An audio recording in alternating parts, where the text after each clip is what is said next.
तर जाहीरपणे आम्ही म्हणतोय, जाहीरपणे आज पण म्हणतोय, मला या लांड्यांचं मतदानच नको,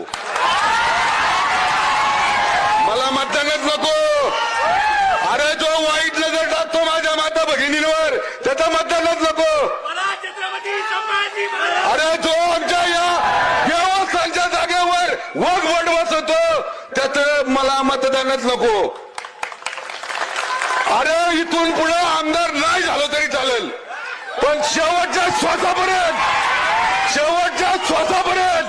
हिंदू धर्माच्या अस्मितेसाठी, हिंदू धर्माच्या देश धर्मासाठी आम्ही सगळेजण प्रत्येक ठिकाणी जाणार.